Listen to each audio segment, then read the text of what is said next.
हौसला वो मंजर भी आएगा, रख हौसला वो मंजर भी आएगा, प्यासे के पास चलकर समंदर भी आएगा।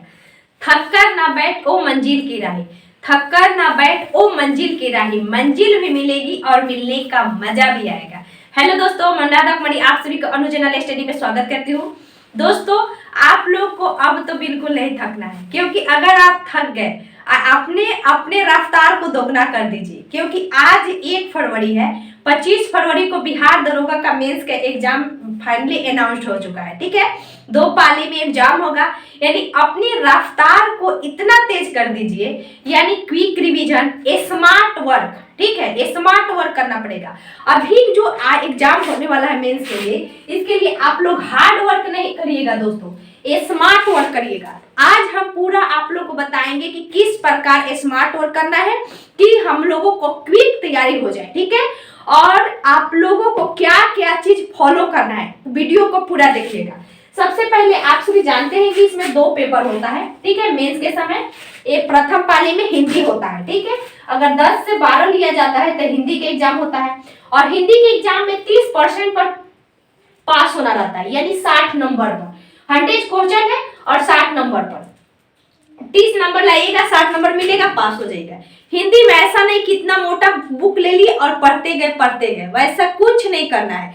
अगर थोड़ा सा भी आपका हिंदी वीक है तो लुसेंट का, क्योंकि लुसेंट का एक छोटा सा बुक आता है हिंदी का, पतला सा बुक आता है लुसेंट का। ठीक है, और या आपको उपकार का भी आता है, कोई भी एक ले लीजिएगा, लुसेंट ही मैं बोलूंगी, उसको आप क्विक रिवीजन के लिए ले लीजिएगा। उसमें कुछ नहीं, शॉर्ट टाइप में दिया है कि कारक कितने प्रकार के होते हैं, सर्वनाम कितने हैं, सर्वनाम के भेद क्या है, यही उसमें पूछा जाता है। ठीक है, नहीं तो आपको कोई बुक नहीं लेना है। पिछली बार मैं बोली थी कि आदित्य पब्लिकेशन का हिंदी ले लीजिएगा, लेकिन आदित्य पब्लिकेशन का हिंदी जो पढ़ने में बहुत बड़ा सिलेबस हो जाता है। ठीक है, क्योंकि मैं आदित्य पब्लिकेशन का पढ़ी हुई हूँ हिंदी, उस समय मुझे कुछ नहीं आता था। आज हमें एग्जाम में गए बिहार दरोगा का, तो मैं देखी कि अच्छा खासा बन जाएगा। ठीक है, तो वो आपको आएगा किससे, सेट प्रैक्टिस से। कोई भी अगर सेट आता है, जैसे कि किरण पब्लिकेशन का भी मुख्य परीक्षा का नहीं आया है, किरण पब्लिकेशन जब लेता है सेट लाता है मार्केट में, तो ये हिंदी का भी सेट देता है, तो आप सेट प्रैक्टिस से हिंदी का भी प्रैक्टिस कर सकते हैं। ठीक है, अब मुख्य परीक्षा के लिए दोस्तों इडुटेरिया आ चुका है, उसका सेट ले लीजिए, प्लेटफॉर्म का भी सेट आ चुका है, तो आप हिंदी के लिए टेंशन नहीं लेना है। जो मुख्य है उसके लिए आप पतला सा लुसेंट लेकर आप एग्जाम के मात्र 5 दिन या 10 दिन पहले, यानी 15 तारीख के बाद आपको हिंदी पढ़ना है। ये नहीं कभी ही हिंदी शुरू कर दे, ऐसी गलती नहीं करनी है। अभी आपको मुख्य फोकस करना है, जो दूसरा पेपर होगा, यानी 2 से 4 जो पेपर होता है, उस पेपर पर फोकस करना है। क्योंकि अभी हम लोग बता दें आपका कि पीटी का जो भी मॉडरेट क्वेश्चन था, इसका कटअप ज्यादा नहीं गया है। ये अगर इस प्रकार क्वेश्चन आता है दोस्तों, भी ध्यान रखिएगा कि ज्यादा कटअप नहीं जाएगी, क्योंकि इसमें जब 6 लाख कुछ हजार बच्चे थे, यानी 6 लाख के एबव थे, इसमें 25 गुना रिजल्ट दिया गया।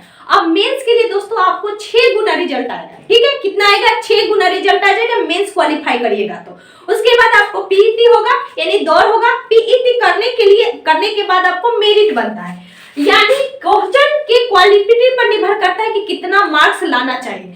तो आपको मार्क्स कहाँ पे हमेशा बरकरार रखना है, यानी अगर आप सेट मारते हैं तो सेट में देखिए कि आसान क्वेश्चन कभी भी गलत नहीं हो सके। ठीक है, और आसान क्वेश्चन कहाँ से गलत नहीं होगा, आपको एक तो सबसे पहले हम हर बार बोलते हैं कि जो बच्चे अगर घटना चक्र पढ़ चुके हैं, यानी पीटी में पढ़े हो या पहले पढ़े हो, तो अब आप जाके घटना चक्र को उठाइएगा, अदरवाइज नहीं लीजिएगा, क्योंकि बहुत बड़ा सिलेबस हो जाएगा। ठीक है, और 25 दिन का समय है, 25 दिन का टारगेट रखना है। तो मैं बोलूंगी कि आप अगर लुसेंट पढ़े हैं दोस्त, तो लुसेंट को ही आप ज्यादा नहीं 3 या 4 दिन का टारगेट रखें। 25 दिन है तो 25 दिन में आप इसको बांट दीजिए, 4 दिन 4 दिन 4 दिन 4 दिन 16 दिन हो गया, और 4 दिन इसमें, और ये 5 दिन छोड़ दीजिए, क्योंकि 5 दिन में इसमें नहीं जाना। यानी इसी में आपको सबसे पहले आपको क्या करना है कि हिस्ट्री का रिवीजन करना है। ठीक है, किससे, लुसेंट से, और साथ में लुसेंट ऑब्जेक्टिव भी रखना है, लुसेंट ऑब्जेक्टिव भी, अदर कोई बुक मत छुइएगा, लुसेंट ऑब्जेक्टिव। ठीक है, और इसको 4 डेज में खत्म करना है। सबसे ज्यादा इंपॉर्टेंट है दोस्तों मॉडर्न। अगर आप मॉडर्न पढ़ लेते हैं और मेडाइवल में कुछ ही, जैसे सल्तनत और मुगल काल और शिवाजी का, इससे ज्यादा नहीं। ठीक है, ये मॉडर्न कर लेना है, अगर 4 दिन नहीं तो 5 दिन ले लीजिए। और पॉलिटी में आप 3 दिन में, 2 दिन में भी आप क्विक रिवीजन कर सकते हैं। हम 1 दिन में रिवीजन कर चुके हैं, तो आप 2 दिन बहुत ज्यादा रखिएगा, ठीक है, क्योंकि आप पहले से पढ़े हैं।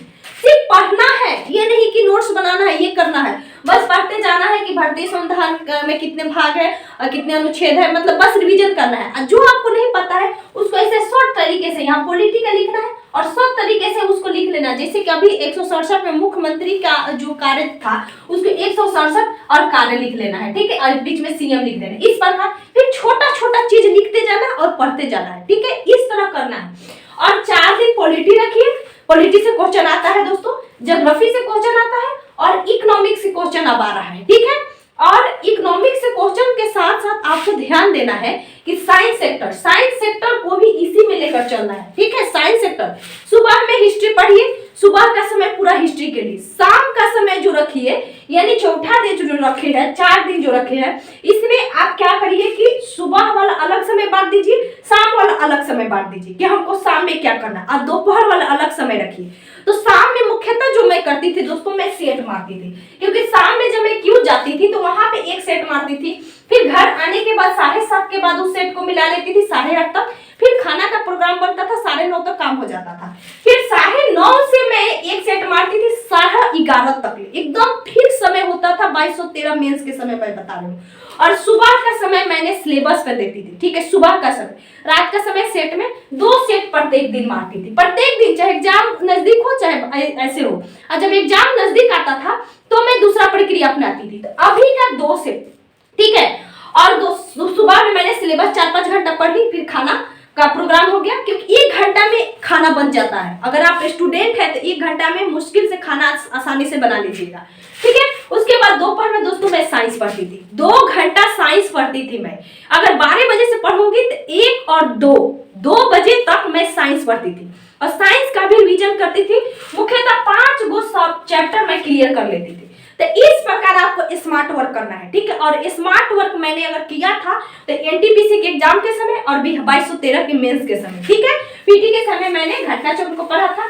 और आपको सबसे ज्यादा अगर कुछ करना है दोस्तों तो पढ़ते जाना है और टिकअप करते जाना है, ठीक है, कि मुझे ये नहीं है, नहीं तो सबका अलग अलग कॉपी रखिए, फिजिक्स का अलग कॉपी रखिए, उसका की पॉइंट लिखिए। अगर पूछ रहा है कि प्रकाश की मतलब प्रकाश का क्या गुण होता है, तो हम लोग पढ़ते हैं उसका तरंगदैर्घ्य और कणीय प्रकृति और तरंगदैर्घ्य प्रकृति। तो कण और तरंग प्रकृति लिख लीजिए, ठीक है। और फिर उसके बाद आगे बढ़ रहे, प्रकाश की चाल जानते हैं, कांच में प्रकाश की चाल नहीं पता है तो यहाँ पे लिख लीजिए, पानी में कितना है, इस प्रकार करके बस की पॉइंट एक लाइन लिखना है, जो कि बाद में अगर रिवीजन करें एग्जाम के समय तो उस कॉपी को पढ़ जाए, बुक उठाने की जरूरत नहीं है। ये चीज आप करिए, 15 दिन का टारगेट रखिए, ठीक है, आपका सिलेबस भी कंप्लीट हो जाएगा। और हाँ, सोने के पहले दोस्तों आपको क्या करना है कि दिन भर जितना पढ़े हो, भले 5 घंटा सोइए। ऐसा नहीं है कि लोग 4 घंटा सोकर अच्छा से पढ़ाई नहीं करता है, पढ़ाई करता है। दिन में मन करे तो 1 घंटा सोइए, मैं दिन में 2 घंटा सोती थी। मतलब सुबह में अगर मैं 6 बजे उठती थी तो 6 से 9 तक ले पढ़ती थी। 9 बजे से आराम से उठो, खाना पीना करो, और फिर कभी कभी मैं 11 बजे सो गई तो 1 बजे तक उठी, मतलब कोई फर्क नहीं। दिन में 1 से 1.5 घंटा मुझे सोना रहता था। रात में अपना पढ़िए, रात में पढ़ना है तो पढ़िए, नहीं तो सोइए, कोई निश्चित नहीं है पढ़ाई का ना सोने का, बस सिलेबस कंप्लीट होना चाहिए। जो मैं टारगेटिंग रखी हूँ कि मुझे ये चीज पढ़ जाना, वो कंप्लीट रखना है, ठीक है। और आप सभी को क्या करिए कि 2 सेट बनाइए, 2 सेट को फुल रिवीजन कीजिए, मतलब फुल डिस्कशन कीजिए और उस डिस्कशन को घेरते जाइएगा, ठीक है, कि बाद में जब एग्जाम हो तो एक समय जब एग्जाम 2 दिन नजदीक हो तो पूरा सेट को फैला दे और सेट को देख ले कि हाँ क्या क्या किसमें हमने टिकअप किया है, ठीक है। तो इतना दोस्त कीजिए और अच्छे से तैयारी कीजिए, और आप लोगों को बिहार दरोगा का मेंस जरूर क्वालिफाई होगा, ठीक है। और दोस्त ऑल द बेस्ट आप सभी को, लगे रहिए, कंधे पर आपकी बार double star. Thank you so much दोस्तों।